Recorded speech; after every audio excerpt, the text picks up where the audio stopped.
You're out in Hollywood, a lot of people come up missing. Feels like it might be a lot of that. That I could be attracted to a man while I still am very attracted to a woman. A private investigator and actor says he has proof and evidence he's sending to the FBI that Whitney Houston was by two men.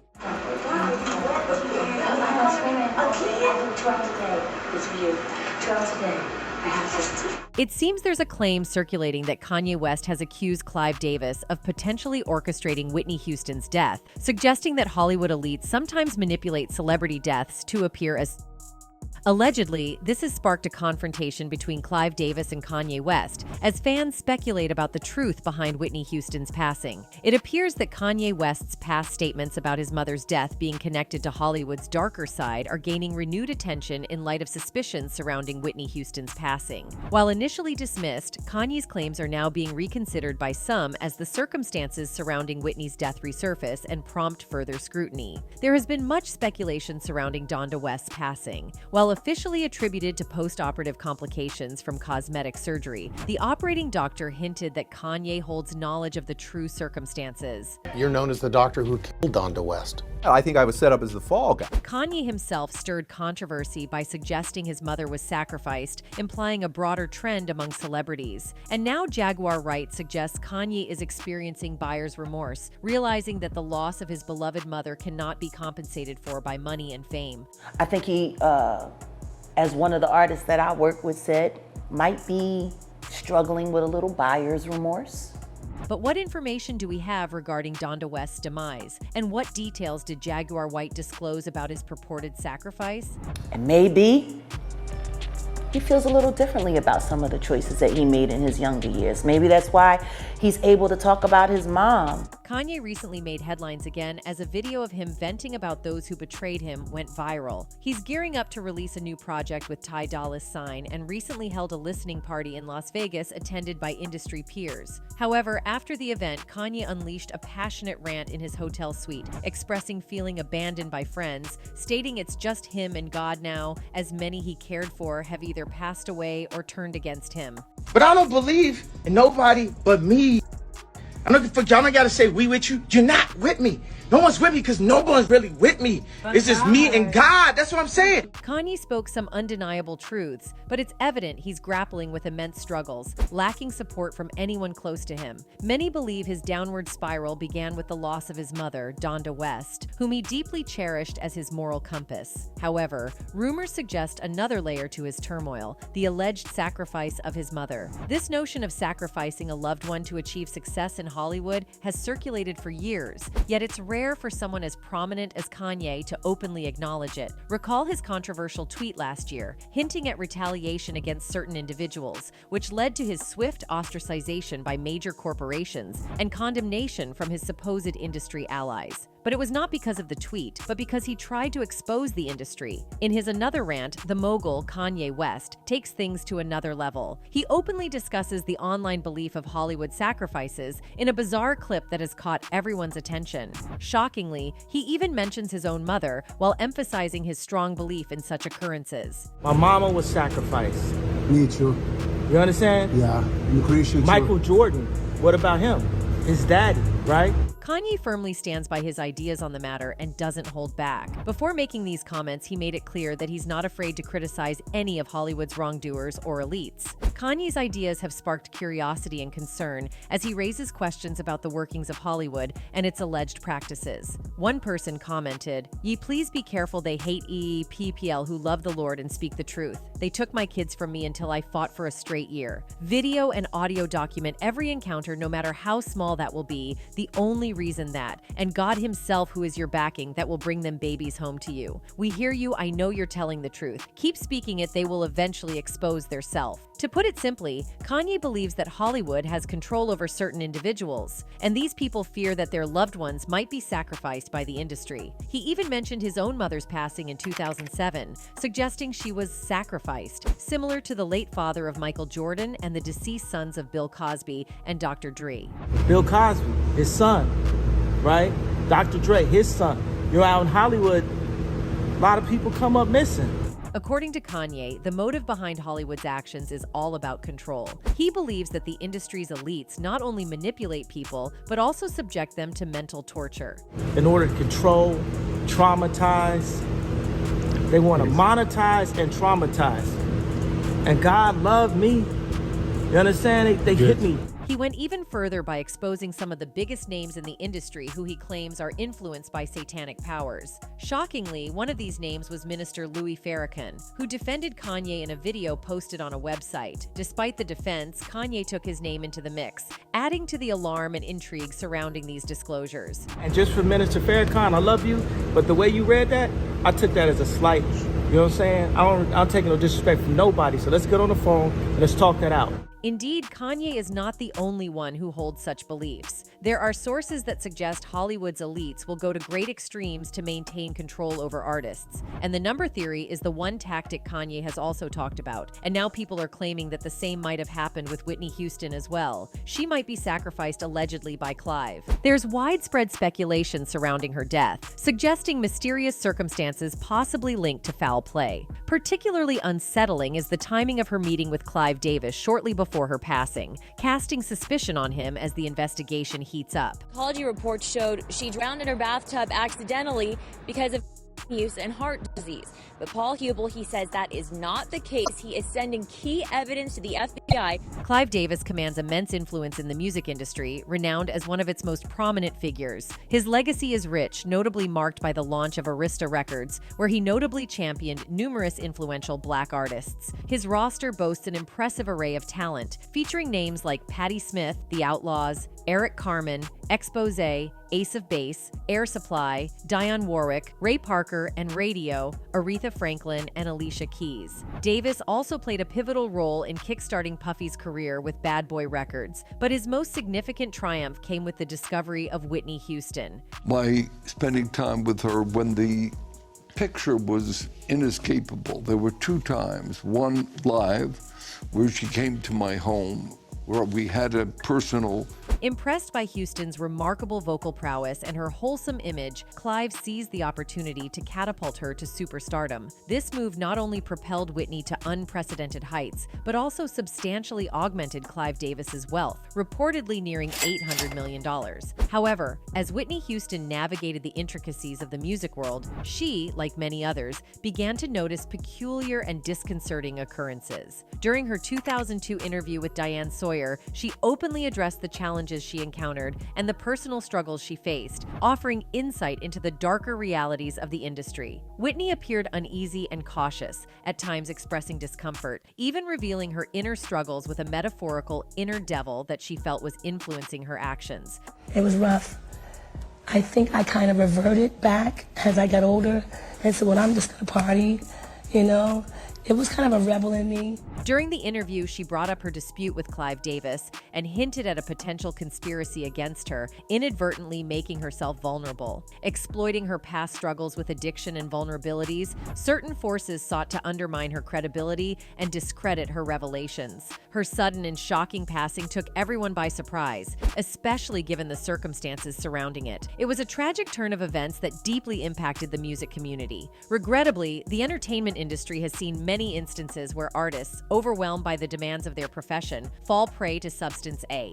Whitney Houston was no exception. Her ongoing battle with addiction and smoking, along with declining health, overshadowed her career until it reached an irreversible tipping point. It's my deciding. It's my heart. It's what I want and what I don't want. Nobody makes me do anything I don't want to do.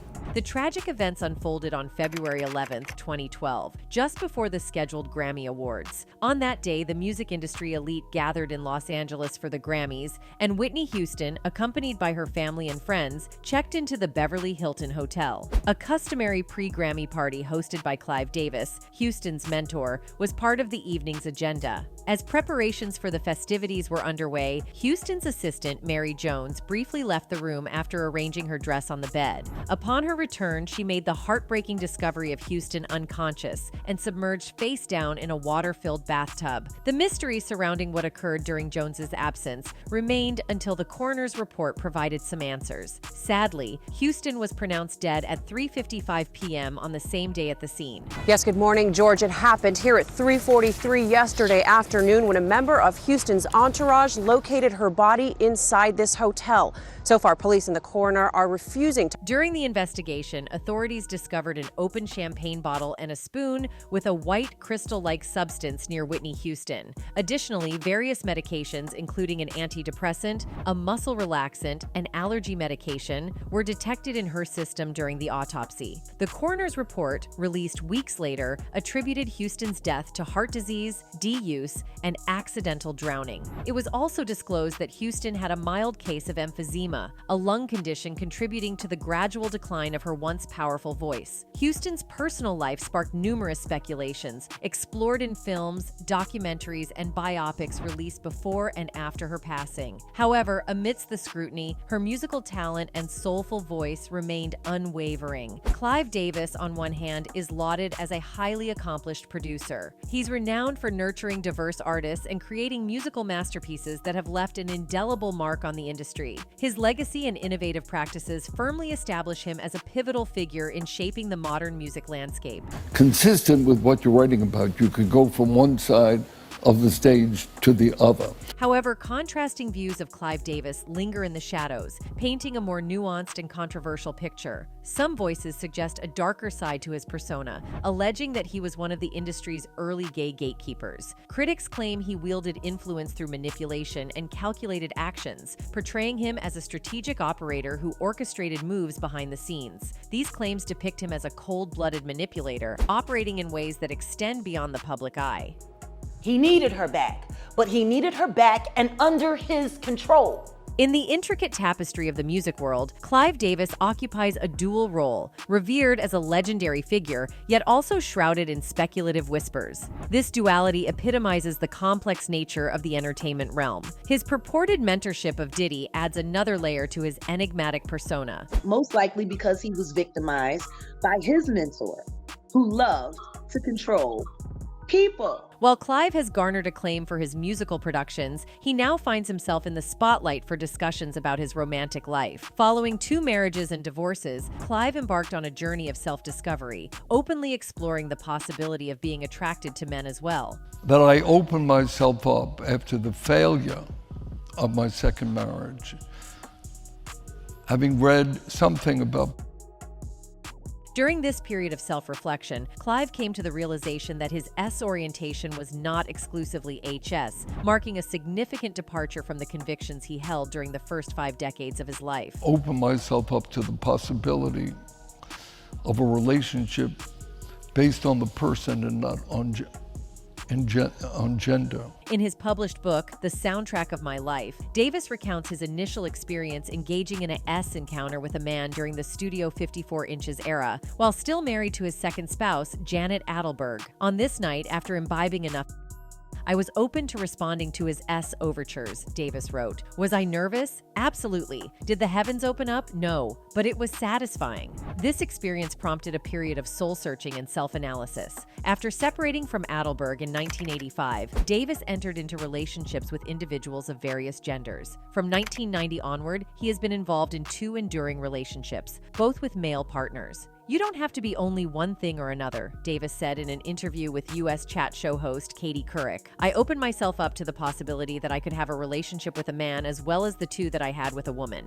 In another interview with Nightline, Davis expressed frustration that BIS is maligned and misunderstood. For over 50 years, I never had S with a male, he said. It wasn't repressed. I had very good S relationships with women. Clive stated that he is not ashamed of his S orientation. He said, but I never stopped being attracted to women. BIS is misunderstood. The adage is that you're either straight or gay or lying, but that's not my experience. To call me anything other than BIS would be inaccurate. However, allegations surrounding his parties with open use of various D's in Whitney Houston's body, reportedly found with D, also suggest potential involvement in her death, or at least introduction to D. Importantly, he was the last person she met before her demise. The saga began in 2006 when Whitney Houston filed for divorce from Bobby Brown, as reported by MTV News. Their union had been marred by controversy, domestic physical violence, and accusations of infidelity, culminating in a tumultuous journey. Following the divorce's finalization the subsequent year, Houston was granted full custody of their daughter, and they went their separate ways. In a revealing interview with Oprah Winfrey in 2009, Houston accused Brown of exhibiting jealousy and subjecting her to both physical and emotional The talk was I was with her because I needed something from her. All I needed was her to love herself the way I loved her. After the divorce, Houston made concerted efforts to rehabilitate her public image. In contrast, Brown remarried and expanded his family, having 3 more children with his manager, Alicia Etheridge. According to The Star, they exchanged vows in 2012, mere months after Houston's tragic passing in a hotel bathtub at the age of 48. Despite the tumultuous drama that characterized their relationship, it's acknowledged that a profound love persisted between them. Brown was reported to have shed tears during a performance upon learning of Houston's untimely demise, as documented by The Hollywood Reporter. If I could get those 2 days back,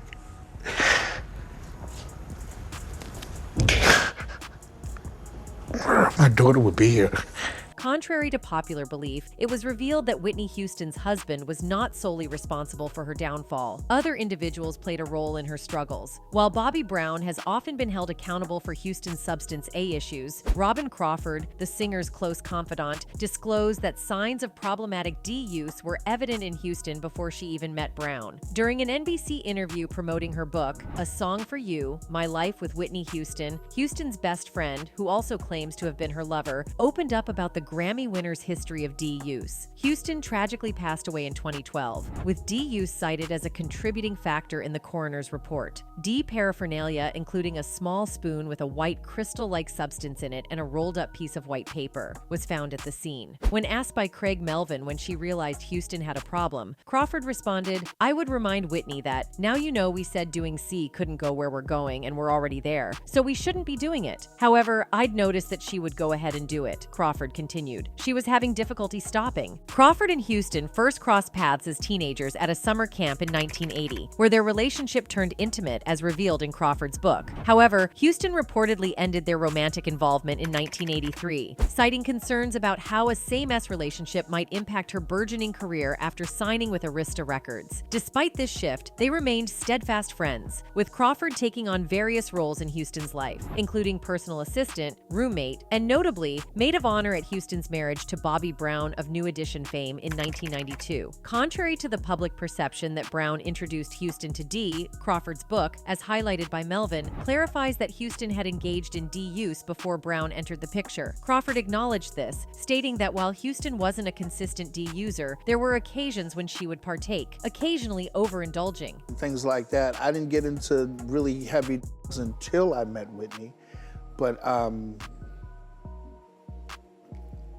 it destroys people. In response to persistent blame placed on Brown for Houston's substance A issues, Crawford emphatically stated that Brown did not introduce Houston to D. She refuted the notion that he brought her down. Regarding speculations surrounding Diddy and Clive Davis's connection to her death, reports gained traction when Clive himself admitted to being the only one with Houston in her final moments. Clive Davis holds immense power within the music industry, standing as one of its most influential figures. His track record is remarkable, particularly when he launched Arista Records, where he successfully signed numerous major black acts. The list of artists he brought on board is impressive, including Patti Smith, The Outlaws, Eric Carmen, Exposé, Ace of Base, Air Supply, Dionne Warwick, Ray Parker Jr., and Radio, Aretha Franklin, and Alicia Keys. Davis played a pivotal role in giving Puffy his initial opportunity to establish Bad Boy Records, but his greatest success came when he discovered Whitney Houston. By spending time with her when the picture was inescapable. There were 2 times, one live, where she came to my home. where we had a personal. Many people believe that Clive is the one who put her on D. And given Clive's history, it is no secret how he has been in the headlines for D dealings. According to the civil suit filed against Mr. Davis, evidence surfaced suggesting that Mr. Winshaw had allegedly misused the company's funds. Mr. Winshaw was summoned before the Newark grand jury and subsequently discharged by Columbia on April 10, 1973. Columbia's investigation into Mr. Winshaw's actions led directly to Anthony Rubino, the director of marketing administration at Columbia Records, who approved expense vouchers, and ultimately to Mr. Davis, one of the most influential figures in the recording industry. Mr. Rubino was terminated on May 25th, followed by Mr. Davis on May 29, 1973. The lawsuit by Columbia alleged that Mr. Davis had used company funds to renovate his Central Park West apartment and to host an extravagant bar mitzvah reception. Mr. Winshaw was also implicated in the misuse of funds, according to the suit. Numerous music industry insiders interviewed in recent days referred to one executive at Columbia Records who was commonly known as the house pimp. Clive was Mr. Super Straight, Mr. Dignity, while this other guy was Gotcha, the one who got whatever an artist wanted, a former Columbia Records employee said. If an artist came to town and wanted a hooker or grass or whatever, he went to him. There's somebody like that at most pop record companies, said a leading executive in the industry. I don't know how many companies are involved, but if one is, they're all doing it. When somebody says we need 6 broads or 8 bags, somebody's got to do it. A former assistant to Clive J. Davis, the ousted president of Columbia Records, was summoned for questioning by a federal grand jury in Newark regarding an interstate investigation, as per sources familiar with the matter. Mr. Davis, who faced dismissal and allegations of misappropriating nearly $94,000 in corporate funds by Columbia Broadcasting System, CBS, in a civil suit concurrently, was also called upon to testify before the grand jury, though his appearance was postponed. A CBS spokesperson vehemently denied any involvement of investigations in Mr. Davis's dismissal. Neither Mr. Davis, his attorney Vincent Broderick, a former New York City police commissioner, nor David Winshaw, Mr. Davis's assistant, could be reached for comment. The United States Attorney's Office in Newark declined to comment on the grand jury investigation. It surfaced that federal agents had recently visited the offices of both Columbia Records and Paramount Records as part of the investigation. Tony Martin, president of the Famous Music Corporation, Paramount's parent company, promptly denied any such visit had occurred. According to industry sources and law enforcement, the events leading to Winshaw's grand jury appearance and Mr. Davis's dismissal stemmed from the indictment of a recording artist manager and a Columbia Records secretary in an alleged international case. 8 individuals, including Pasquale Falcone, a manager of several Columbia artists, were indicted in federal court in Newark on conspiracy and